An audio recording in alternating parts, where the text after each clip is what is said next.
योम आज़ादी यानी 14 अगस्त को बिल बिल पाकिस्तान गीत गाने वाले यूट्यूबर ओन अली खोसा को मुबैना तौर पर लापता कर दिया गया है। उनके वर्षा ने अदालत से राब्ता किया है, जबकि अदालत ने हुक्म दिया है कि 20 अगस्त तक ओन अली खोसा को बाजियाब करवा के अदालत में पेश किया जाए। ओन अली खोसा मज़ाहिया और तंज़िया वीडियोज़ बनाते हैं। 14 अगस्त के दिन उन्होंने बिल बिल पाकिस्तान गीत बनाया था और सोशल मीडिया पर बहुत मकबूल हुआ था। ओन अली खोसा हमेशा हुक्मरानों को आईना दिखाते हैं, जिसकी सज़ा शायद उन्हें दी गई है। ये गीत वायरल होने के कुछ ही घंटों के बाद लाहौर में उनका फ्लैट है, जिसमें नामालूम अफराद घुसे, गेट्स तोड़े गए, घर में तोड़ फोड़ की गई।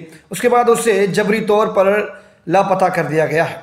ओन अली खोसा की गुमशुदगी की तस्दीक उनके भाई ने सोशल मीडिया पर दी, जबकि ओन खोसा के पड़ोसी भी अपने मकान खाली करके यानी फ्लैट खाली करके चले गए हैं खौफ से। बताया जा रहा है कि उन्हें भी नामालूम नंबर से कॉल्स आ रही हैं, धमकियां दी जा रही हैं। ओन अली खोसा का बिल बिल पाकिस्तान गीत भी उनकी गुमशुदगी के बाद सोशल मीडिया से हटा दिया गया है, यानी डिलीट करवा दिया गया है। अब ये किसने करवाया है ये तो ओन अली की बाजियाबी के बाद पता चल जाएगा, लेकिन गुमशुदगी के बाद सोशल मीडिया पर हल्ला मच गया है। दूसरी जानब लाहौर हाई कोर्ट में ओन अली खोसा की गुमशुदगी के खिलाफ दरख्वास्त दायर की गई थी, जिस पर CCPO लाहौर को हुक्म दिया गया है कि 20 अगस्त तक कुछ भी करके ओन अली को बाजियाब करवाएं और अदालत में पेश करें, और वो कारण मालूम करके अदालत को बताएं कि जिसकी बिना पर ओन अली खोसा को जबरी तौर पर लापता कर दिया गया था। दरख्वास्त में मौक़िफ़ इख्तियार किया गया है कि नामालूम अफराद घर में घुसे और घर के दरवाजे तोड़े गए, जबकि ओन अली का कैमरा और दीगर जो सामान था जिस पर वो कंटेंट बनाते थे वो सब भी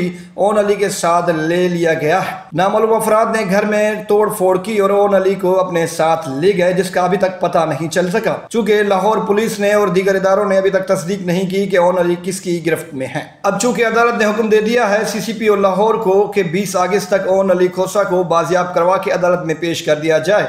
अब देखना है कि CCPO कब तक ओन अली खोसा, जो कि मशहूर यूट्यूबर कंटेंट क्रिएटर हैं, उन्हें बाजियाब करवा के अदालत में पेश करते हैं। बहरहाल पाकिस्तान में इजहार की आज़ादी अब दम तोड़ चुकी है।